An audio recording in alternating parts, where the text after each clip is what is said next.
running debate on the differences between men and women is part science, part philosophy, and part politics.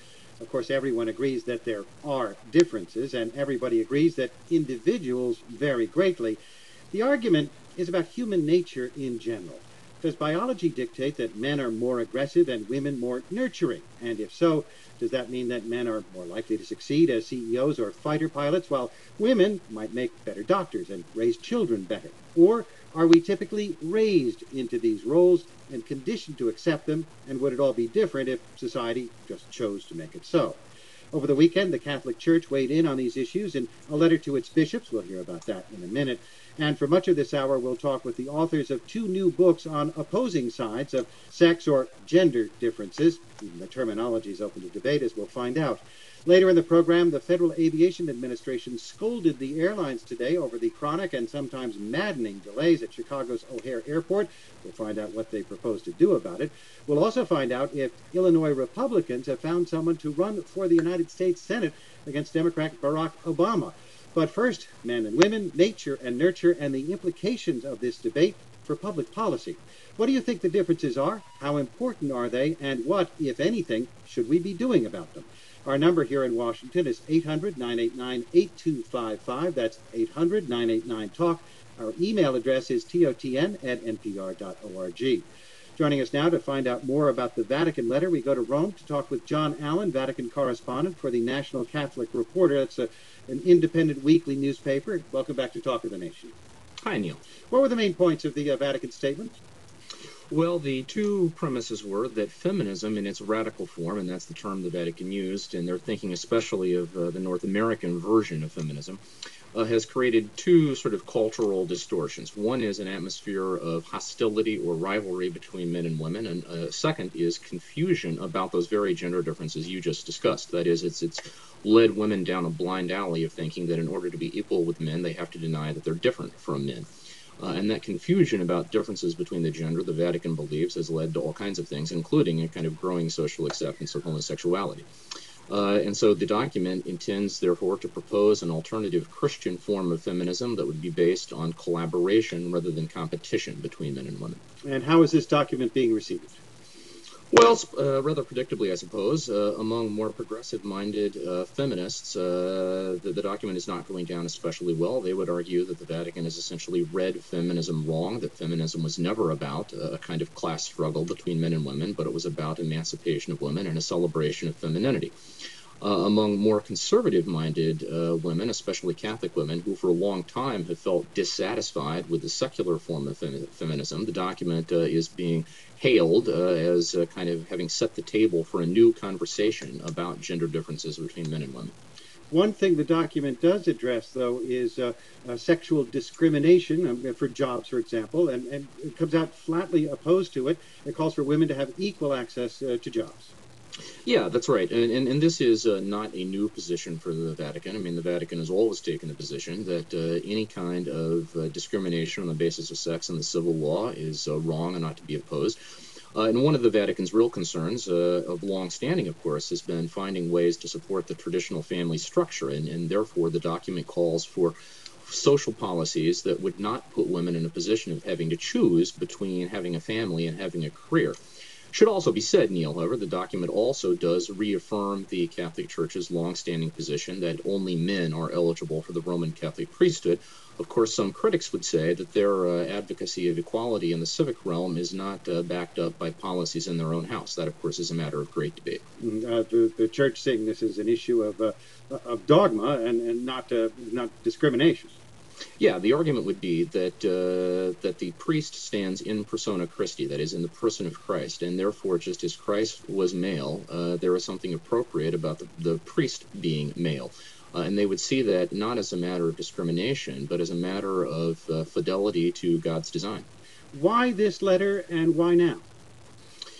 Well, the why now? The Vatican thinks in centuries, Neil, and as I've said before, I mean, any other organization on earth, I suppose, would be a little red-faced to be coming out with a response to a cultural phenomenon that's 40 years old. But, that's just not the way the Catholic Church thinks. I mean, I jokingly say that America is a microwave culture and Rome is a crock-pot culture. I mean, things take a lot longer to simmer over here. At least in Vatican City, yes. At least in Vatican City, that's exactly right. And their position is that ideas have long shelf lives, and bad ideas most of all. And so they have not been in any rush. They've been working on this document for some 7 years, and this is the culmination of that effort.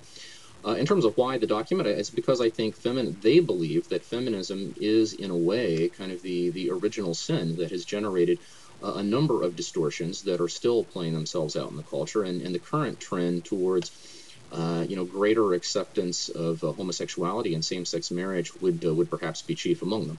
John Allen, thanks very much. You bet, Neil. Always a pleasure. John Allen, Vatican correspondent for the National Catholic Reporter, and he joined us from the studios of the BBC in Rome. Well, let's turn now to our authors on books about the differences between men and women. Joining us first is Stephen Rhodes. He's a professor of public policy at the University of Virginia. His new book is called Taking Sex Differences Seriously, and he joins us from the campus of UVA in Charlottesville. Welcome to the program. Thank you, Neil. It's a pleasure to be here. You've looked at many studies on gender or sex in researching your book and conclude that sex roles are biologically determined. Tell us why. Well, yes, I look at sex, aggression, and nurturing particularly, and I offer evidence showing differences and discuss how we might think about our culture and policy differently if we took these differences seriously. Take sex. Testosterone increases libido. Men are more interested in sex, and more interested in sex with more partners. Friends and Sex and the City can suggest that men and women enjoy casual sex equally, but in fact, women are far more likely to regret their sexual experiences to date and to feel used, hurt, and demeaned after casual sex.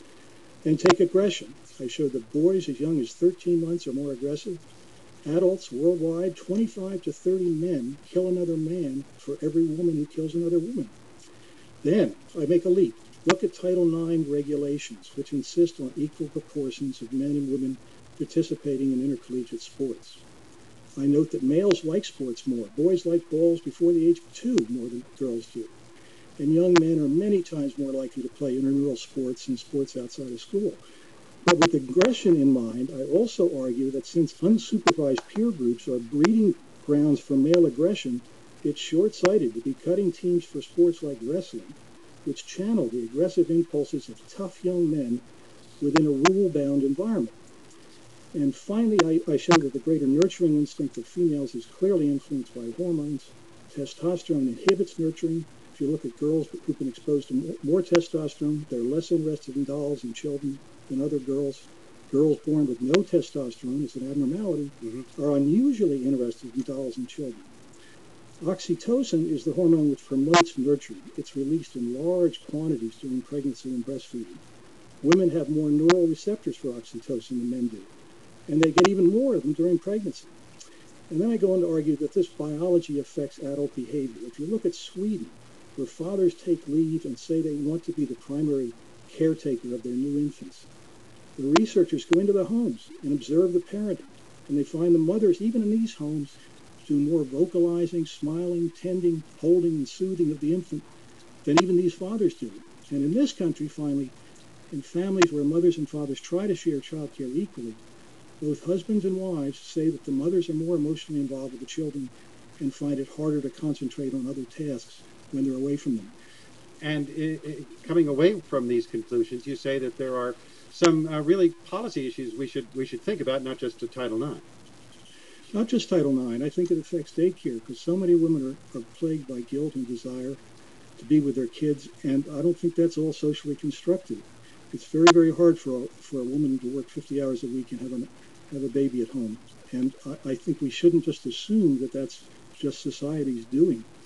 So I talk about the sexual revolution. It is not an argument for biological determinism. I think men are more inclined to be predatory sexually, and men are more aggressive in inappropriate ways, and we have to figure out ways to end that. But if women are more nurturing, if they love to be with babies more than men do, there's nothing wrong with encouraging that. In fact, you said it suggests that maybe the current laws that subsidize daycare centers you may want to rethink that.